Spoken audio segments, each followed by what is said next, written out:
Guys, welcome to fit Mallu mom channel. അപ്പോൾ ഇന്നത്തെ വീഡിയോയിൽ ഞാൻ എക്സ്പ്ലെയിൻ ചെയ്യാൻ പോകുന്നത് എന്താണ് BMR അല്ലെങ്കിൽ ബേസൽ മെറ്റബോളിക് റേറ്റ്. അപ്പോൾ BMRനെ കുറിച്ച് നിങ്ങൾ ഡോക്ടേഴ്സിൻ്റെ അടുത്ത് പോയാൽ കേട്ടിട്ടുണ്ടാവും, നിങ്ങളുടെ പേഴ്സണൽ ട്രെയിനറിൻ്റെ അടുത്ത് പോയാൽ നിങ്ങൾ അതിനെക്കുറിച്ച് കേട്ടിട്ടുണ്ടാവും. അപ്പോൾ എന്താണ് ഈ BMR? അപ്പോൾ BMR എന്ന് പറഞ്ഞിട്ടുണ്ടെങ്കിൽ നിങ്ങളുടെ ബോഡി റെസ്റ്റിലിരിക്കുമ്പോൾ ഉപയോഗിക്കുന്ന എനർജീനെ ആണ് നമ്മൾ ബേസൽ മെറ്റബോളിക് റേറ്റ് എന്ന് പറയുന്നത്. നമ്മുടെ ബോഡി എങ്ങനെയാ വെച്ചാൽ എക്സസൈസ് ചെയ്യുമ്പോൾ മാത്രമല്ല എനർജി ഉപയോഗിക്കുന്നത്, നമ്മൾ റെസ്റ്റിലല്ല ഒന്നും നമ്മൾ ചെയ്യാണ്ടിരിക്കുമ്പോഴും അതിന് ഒരു എനർജി ആവശ്യമാണ്. എന്തിനാണ്?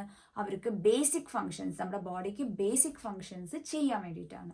ഡൈജഷൻ, റെസ്പിറേഷൻ, ബ്ലഡ് സർക്കുലേറ്റ് ചെയ്യുക, ബ്രെയിൻ ഫങ്ഷനിങ്ങിന്, ഹാർട്ട് പമ്പ് ചെയ്യാൻ, ബോഡി ടെമ്പറേച്ചർ കൺട്രോൾ ചെയ്യാൻ, അങ്ങനത്തെ ഒരുപാട് ഫങ്ഷൻസിന് വേണ്ടിയിട്ട് നമ്മുടെ ബോഡി എനർജി ഉപയോഗിക്കും. അപ്പം എന്തുണ്ടാവുക? കാലറി ബേൺ ഉണ്ടാവും. അപ്പം ആ എത്ര കാലറി എന്ന് നമ്മളത് മെഷർ ചെയ്യുന്നതിനെയാണ് ബേസൽ മെറ്റബോളിക് റേറ്റ് എന്ന് പറയുന്നത്. അപ്പോൾ rate at which energy is used when the body is at relative rest is called as basal metabolic rate. അപ്പോൾ ഈ BMR ഓരോരുത്തർക്കും ഡിഫറെൻ്റ് ആയിരിക്കും കേട്ടോ. രണ്ട് ആൾക്കാർക്ക് ഒരേ BMR ആയിരിക്കില്ല. അപ്പോൾ ഈ BMR ഒരുപാട് ഫാക്ടേഴ്സിനെ ഡിപ്പെൻഡ് ചെയ്യും. മെയിൻ ആയിട്ടുള്ള ഫാക്ടേഴ്സ് എന്ന് പറയുന്നത് 6 ഫാക്ടേഴ്സ് ആണ്. ഓക്കെ, ഫസ്റ്റ് എന്ന് പറയുന്നത് ഏജ് ആണ്. അപ്പോൾ നിങ്ങളുടെ ഏജ് കൂടുന്തോറും നിങ്ങളുടെ BMR കുറഞ്ഞു വരും. അതായത് ഒരു 30 to 35 ഇയേഴ്സ് കഴിഞ്ഞു കഴിഞ്ഞാൽ നമ്മുടെ ബേസൽ മെറ്റബോളിക് റേറ്റ് കുറഞ്ഞു വരും. അപ്പോഴല്ല ആൾക്കാരൊക്കെ പറയുന്നേക്കാം, ലക്ഷു ഞാൻ ചെറുപ്പത്തിൽ എത്ര കഴിച്ചാലും ഞാൻ തടിക്കില്ലായിരുന്നു, പക്ഷെ എന്താണെന്നറിയില്ല ഇപ്പോൾ എന്ത് കഴിച്ചാലും ഇതാ ഇവിടെയൊക്കെ വന്ന് നമ്മുടെ ഈ വയറിന്റെ ചുറ്റും ഇടുപ്പിലും ഒക്കെ വന്നിട്ട് ഫാറ്റ് വന്ന് ഡെപ്പോസിറ്റ് ചെയ്യുന്നു, അല്ലെങ്കിൽ അത് തടിയാവുന്നു, അല്ലെങ്കിൽ വലുതാവുന്നു എന്നൊക്കെ പറയണേക്കാം. അത് എന്തുകൊണ്ടാന്ന് വെച്ചാൽ നമ്മൾ പ്രായമാവും തോറും നമ്മുടെ ബേസൽ മെറ്റബോളിക് റേറ്റ് കുറഞ്ഞു വരും. രണ്ടാമത്തെ ഫാക്ടർ എന്ന് പറയുന്നത് ജെൻഡർ ആണ്. അതായത് നമ്മൾ മെയിലിനും ഫീമെയിലിനും വേറെ ബേസൽ മെറ്റബോളിക് റേറ്റ് ആയിരിക്കും.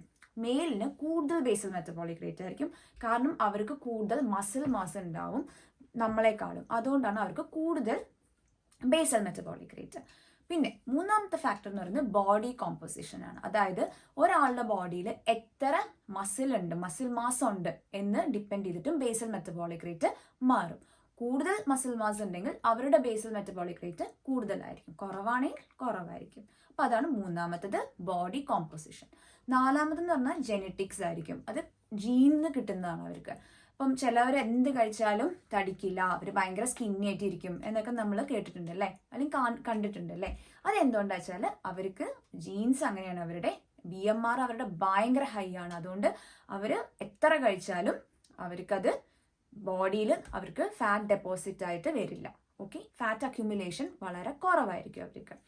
പിന്നെ അഞ്ചാമത്തേത് എന്ന് പറയുന്നത് ബോഡി സൈസാണ്, അതായത് ഹൈറ്റും വെയിറ്റും. അപ്പം ഇത് നമ്മുടെ BMRനെ എഫക്റ്റ് ചെയ്യും. പിന്നെ എന്ന് പറയുന്നത് തൈറോയ്ഡ് ഫങ്ഷനിങ് ആണ്. അതായത് നമ്മുടെ തൈറോയ്ഡ്സ് കറക്റ്റായിട്ട് തൈറോയ്ഡ് ഹോർമോൺസ് പ്രൊഡ്യൂസ് ചെയ്യുന്നില്ലെങ്കിൽ അതും BMRനെ എഫക്റ്റ് ചെയ്യും. ഈ ഫാക്ടേഴ്സ് എല്ലാം കേട്ടിട്ട് നിങ്ങൾ വിചാരിക്കരുത് അയ്യോ നമുക്ക് BMR നമ്മുടെ കൺട്രോളിലേ ഇല്ലാത്ത സാധനമാണെന്ന് വിചാരിക്കരുത്. ഇതിന് മെയിൻ ആയിട്ടൊരു കാര്യമാണ് ബോഡി കോമ്പോസിഷൻ. അപ്പം നിങ്ങൾക്ക് എത്രത്തോളം നിങ്ങളുടെ മസിൽ മാസ് കൂടുന്നോ അത്രയും നിങ്ങളുടെ BMR കൂടും. അപ്പം മസിൽസ് ഉള്ളവർക്ക് എന്ത് കഴിച്ചാലും അത് മസിൽസിന്റെ മെയിൻ്റനൻസിന് ആ എനർജി യൂസ് ചെയ്യും. അപ്പം മസിൽസ് ആണ് നമ്മുടെ പവർ. ഓക്കെ, അപ്പം നമ്മൾ എന്ത് ചെയ്യണം? നന്നായിട്ട് സ്ട്രെങ്ത് ട്രെയിനിങ് ചെയ്യണം. സ്ട്രെങ്ത് ട്രെയിനിങ് ചെയ്തുകൊണ്ട് നമ്മുടെ മസിൽസ് കൂടും. നമ്മൾ ഒരിക്കലും ബൾക്കി ആവില്ല, കാരണം നമ്മൾ ഫീമെയിൽസിന് ടെസ്റ്റോസ്റ്ററോൺ എന്ന് പറഞ്ഞ ഹോർമോൺ കുറവാണ് കമ്പയർഡ് ടു മെയിൽസ്. അതുകൊണ്ട് നമ്മൾ അവരെ പോലെ പെട്ടെന്ന് ബൾക്കി ആവില്ല. ഞാനൊരു 3 years ആയി ചെയ്യാൻ തുടങ്ങിയിട്ട് സ്ട്രെങ്ത് ട്രെയിനിങ്, ഞാൻ ഇതുവരെ ബൾക്കി ആയിട്ടില്ല. അപ്പം നമ്മുടെ കയ്യിലുള്ള ഒരു ടൂൾ എന്ന് പറയുന്നത് സ്ട്രെങ്ത് ട്രെയിനിങ് ആണ്. അപ്പം അങ്ങനെ നമുക്ക് മസിൽ മാസ് കൂട്ടാം.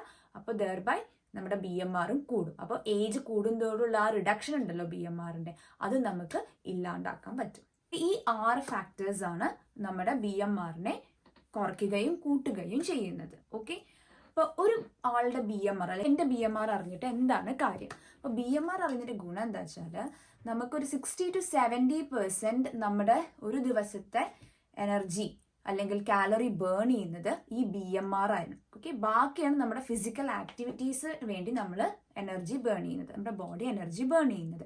ഇപ്പോൾ സേ ഫോർ എക്സാമ്പിൾ എൻ്റെ ഒരു BMR 1400 കിലോ കാലറീസ് ആണെങ്കിൽ എനിക്ക് മനസ്സിലാവും ഓക്കെ എൻ്റെ ഫുഡ് അതിനനുസരിച്ച് എനിക്ക് കഴിക്കണം എന്ന്, എൻ്റെ BMR മീറ്റ് ചെയ്യാൻ ഞാൻ കഴിക്കണം. പ്ലസ് ഞാനിപ്പോൾ ഒരു ഫിസിക്കലി ആക്റ്റീവ് ആയിട്ടൊരാളാണെങ്കിൽ അതും കൂടെ ഞാൻ ഇതിലോട്ട് ആഡ് ചെയ്യണം. അപ്പോൾ എനിക്ക് എൻ്റെ ഡെയിലി എനർജി എക്സ്പെൻഡിച്ചർ കിട്ടുള്ളൂ. ഇപ്പം ഞാനിപ്പോൾ 1 hour ജിമ്മിൽ പോകുന്ന ആളാണെങ്കിൽ എനിക്ക് എത്ര കാലറി ഞാൻ അവിടെ ബേൺ ചെയ്യുന്നു, അപ്പോൾ ഏകദേശം ഒരു 300 കാലറീസ് കിലോ കാലറീസ് ഞാൻ ബേൺ ചെയ്യും. അപ്പം നമ്മൾ അത് ഇതിൻ്റെ കൂടെ ആഡ് ചെയ്തിട്ട് അറൗണ്ട് ഒരു 1800 കാലറീസ് ആണ് എൻ്റെ ഡെയിലി എനർജി നീഡെന്ന് ഞാൻ കാൽക്കുലേറ്റ് ചെയ്യും. അപ്പം ഒരു ദിവസം ഒരാൾക്ക് എത്ര കാലറി വേണം എന്ന് കാൽക്കുലേറ്റ് ചെയ്യാനുള്ള ഒരു ക്രൂഷ്യൽ പാർട്ടാണ് ബേസൽ മെറ്റബോളിക് റേറ്റ്. അപ്പം നിങ്ങൾക്ക് നിങ്ങളുടെ BMR അറിയാൻ ആഗ്രഹം ഉണ്ടെങ്കിൽ നിങ്ങൾക്ക് ഗൂഗിളിൽ പോയിട്ട് കാൽക്കുലേറ്റ് BMR എന്ന് പറഞ്ഞ് അടിച്ചു കൊടുത്തു കഴിഞ്ഞാൽ ഒരുപാട് ലിങ്ക് കാണും. നിങ്ങൾക്ക് ഓൺലൈനിൽ കാൽക്കുലേറ്റ് ചെയ്യാം. പല ഫോർമുലാസും ഉണ്ട് നിങ്ങളുടെ ഹൈറ്റും വെയ്റ്റും ഏജും വെച്ചിട്ട് കാൽക്കുലേറ്റ് ചെയ്യാൻ വേണ്ടിയിട്ട്. അപ്പോൾ നിങ്ങൾക്ക് സ്പെസിഫിക് ആയിട്ടൊരു ലിങ്ക് വേണമെങ്കിൽ കമൻറ്റ് ബോക്സിൽ പറയുക, ഞാൻ നിങ്ങൾക്ക് മെസ്സേജ് ചെയ്യുന്നതായിരിക്കും കേട്ടോ. അപ്പം ഈ ഇൻഫോർമേറ്റീവ് വീഡിയോ നിങ്ങൾക്ക് യൂസ്ഫുൾ ആയി എന്ന് വിചാരിക്കുന്നു. ഇനി ഒരു അടിപൊളി ഇൻഫോർമേറ്റീവ് വീഡിയോ ആയിട്ട് കാണുന്നവരെ stay healthy, love your self, bye bye.